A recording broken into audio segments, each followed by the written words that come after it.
बरेली के circuit house press conference कर बबीता चौहान ने बताया कि अब अपराध सड़कों पर नहीं घरों में हो रहे हैं और घर के अंदर जो अपराध हो रहे हैं उन्हें ना मैं देख सकती हूं और ना ही मुख्यमंत्री जी देख सकते हैं। वहीं उन्होंने अखिलेश यादव पर बोलते हुए कहा कि उनकी सरकार में महिलाएं तो छोड़िए पुरुष भी सुरक्षित नहीं थे, लोगों का अपहरण करके करोड़ों की फिरौती मांगी जाती थी, लेकिन अब ऐसा कोई नहीं कर पाएगा क्योंकि लोगों को पता है कि यूपी में बाबा की सरकार है। यूपी में महिलाएं तेजी से आत्मनिर्भर बन रही हैं। महिला आयोग की अध्यक्ष बबीता चौहान ने कहा कि प्रधानमंत्री नरेंद्र मोदी के आत्मनिर्भर भारत के विजन को साकार करने में महिलाएं भी भूमिका निभा रही हैं। उत्तर प्रदेश में महिलाएं तेजी से आत्मनिर्भर बन रही हैं। उन्होंने कहा कि ओडीओपी योजना के तहत महिलाएं रोजगार से जुड़ रही हैं और स्वदेशी उत्पादों को बढ़ावा दे रही हैं। मामला घर का जमीन का मामला है। जो हमारे घर के पास में एक प्लॉट है जिसे नरेंद्र सिंह वकील ने खरीदा है, तो उनका कहना है कि हमारे तरफ उनका रास्ता है, जो कि नहीं है। वो हमारी ही जमीन है, उनके कागज में भी नहीं है। ठीक है, वो जबरदस्ती की हम वकील हैं, मैं वकील हूँ, तुम लोग मेरा कुछ नहीं कर सकते, मैं जबरदस्ती तुमसे कब्जा लूंगा। अब वो हमारा पूरा घर कब्जाना चाह रहा है झूठे झूठे केस लगा के। अब पुलिस भी उन्हीं का साथ देती है, पुलिस हमारी कोई मदद नहीं कर रही है इसमें। उनके हमने एसएसपी के पास भी गए हैं, डीएम के पास भी गए हैं, महिला आयोग भी गए हैं, हर जगह गए हैं। वो कहते हैं ठीक है हम करवाते हैं। उनके पास थाने में आती है वो चीज, थाने वो कहता है हमें बयान लेना है, बयान में वो पहले सुनते हैं कि ऐसा ऐसा है, ठीक है, फिर कहते हैं आपका मामला तो कोर्ट में चला गया, इसमें हम कुछ नहीं कर सकते हैं। सभी लोग शिकायत करने जा रहे हैं। हाँ, तो पूरा घर ही परेशान है क्योंकि उनने मानसिक रूप से, शारीरिक रूप से और आर्थिक रूप से पूरी तरीके से बर्बाद कर रखा है। हम परिवार में 4 लोगों की फैमिली है और चारों पे उनने अलग अलग केस लगा रखा है कि फर्जी कंपनी, हमने फर्जी कंपनी बना के और उनसे पैसा लिया और हमने पैसा नहीं दिया। अब वो हमारे घर के पास रहने आए 2021 से और केस हमने बना के डाला 2017 का, पीछे से डाला मतलब केस। और हम उनसे मांग कर रहे हैं, मतलब हम एप्लीकेशन लगाते हैं कि इस मामले की जांच हो, हमें जांच चाहिए, तो वो कोई जांच नहीं होती है। ऐसी हमारी एप्लीकेशन, हम तो पूरा परिवार ऐसी स्थिति में आ गया कि आत्महत्या के अलावा कोई ऑप्शन नहीं है। अब हमारे पास इतना पैसा नहीं है कि हम वकील भी दूसरा कर सकें। वकील जबकि हमने कर रखा, लेकिन मैम ने कहा तो है कि आपका सुना जाएगा, जो भी है दिक्कत है, जो परेशानी है। अब देखिए आज हम मिले हैं, उससे पहले हम महिला आयोग जा चुके हैं। मैम ने कहा कि 4 तारीख को देखते हैं कि क्या होता है, इसमें हम बात करते हैं। हर जिम्मेदारी का दायित्व महिलाओं को निभाना चाहिए। उसी के तहत आज ये आत्मनिर्भर भारत का एक हमारे यहाँ सम्मेलन था, जिसके तहत आज हम मुख्य वक्ता के रूप में यहाँ उपस्थित रहे। तो उसमें मैं कहना चाहूंगी कि जिले में बहुत भारी संख्या यहाँ रही महिलाओं की और सबने बहुत अच्छे से सुना। उसमें हमने एक शपथ भी दिलाई आज यहाँ कि हम सब शपथ लेते हैं कि हम सारी स्वदेशी चीजों का ही उपयोग करेंगे, क्योंकि निश्चित रूप से जब हम स्वदेशी चीजों का उपयोग करेंगे तो वो हमारे भारत को आत्मनिर्भर बनाने में बहुत ज्यादा मददगार होगा। क्योंकि उसमें चाहे वो छोटे उद्यमी हैं, चाहे वो उसमें किसान हैं, चाहे उसमें और छोटे छोटे व्यापार हैं, महिलाएं हैं। और बल्कि महिलाओं का तो मैं बताऊंगी कि आज आप देख रहे हैं कि भारत सरकार की एक बहुत बड़ी एक योजना है जिसमें समूह के माध्यम से महिलाओं को आत्मनिर्भर बनाया जा रहा है।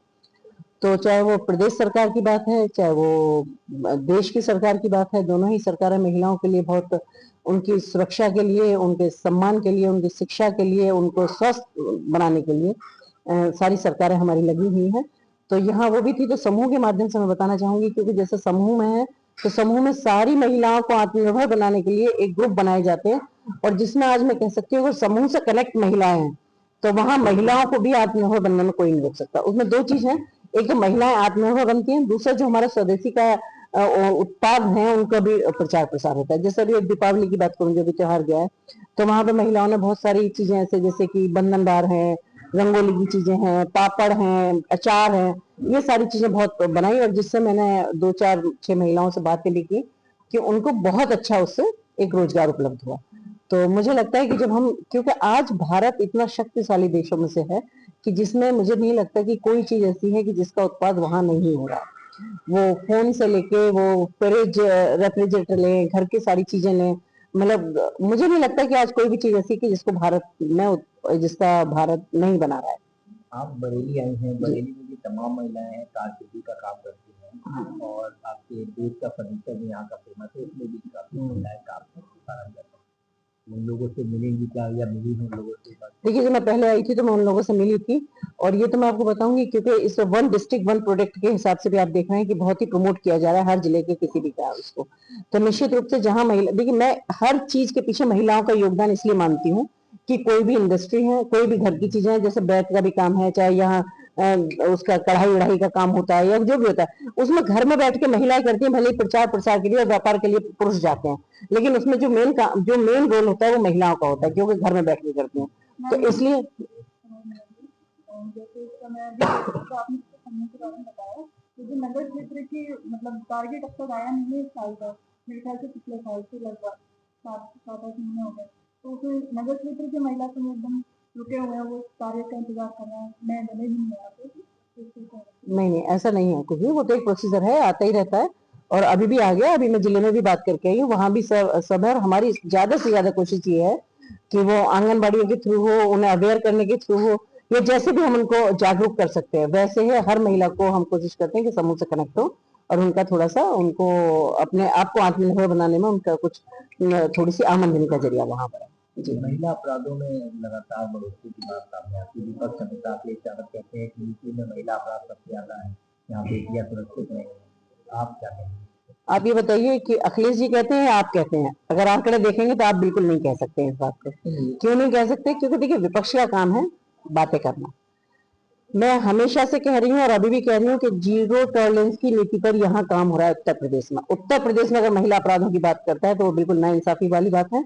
आज सड़क का क्राइम आप देखेंगे कि रोड पर बिल्कुल एक रत्ती क्राइम नहीं है कहीं, आप कोई भी क्राइम नहीं बता सकते। और रहा सवाल जो भी क्राइम है, मैं ऐसा नहीं कह रही कि बिल्कुल क्राइम नहीं हो रहा, लेकिन जो क्राइम हो रहा है वो यहाँ घरों के अंदर क्राइम हो रहा है।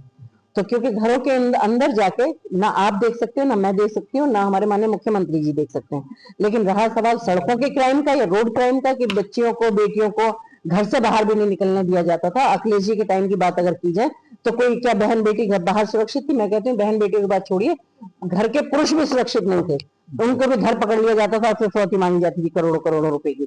आज मैं दावे के साथ कह सकती हूँ कि अगर बहन बेटियां, हमारी बच्चियां स्कूल जाती हैं, नौकरी करने जाती हैं, घर में जाए, दिन में जाए, रात में जाए, कभी भी जाए, किसी की हिम्मत नहीं है, क्योंकि उनको पता है कि बाबा का क्या निर्देश है यहाँ।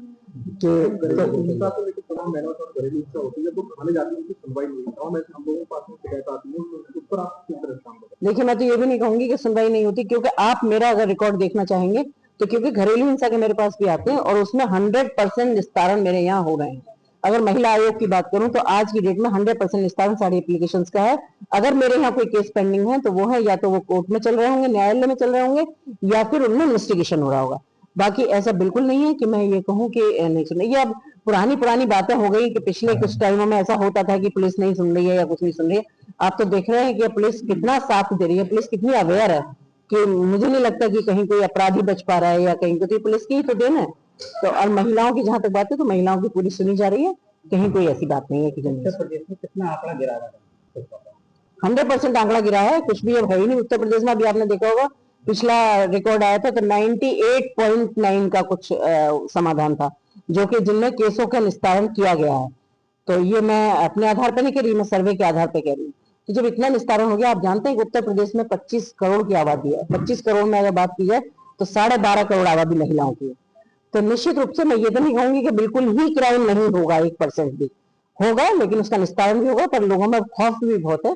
क्राइम या क्राइम के रास्ते पे चलने से पहले, क्राइम के बारे में सोचने से पहले, मैं कहती हूँ या तो विक्षिप्त मानसिकता के लोग हैं जो क्राइम को अंजाम दे रहे हैं, या उनको समझ नहीं है कि हम अगर इस क्राइम को कर देंगे तो हमारा अंजाम क्या होगा। तो इसलिए मुझे लगता है कि अब ये बहुत सुरक्षित माहौल है, स्पेशली महिलाओं के लिए भी और पुरुषों के लिए भी, और ये उत्तर प्रदेश बहुत सुरक्षित हाथों में है। बरेली से साहबर सिद्दीकी की रिपोर्ट, TV1 इंडिया ने।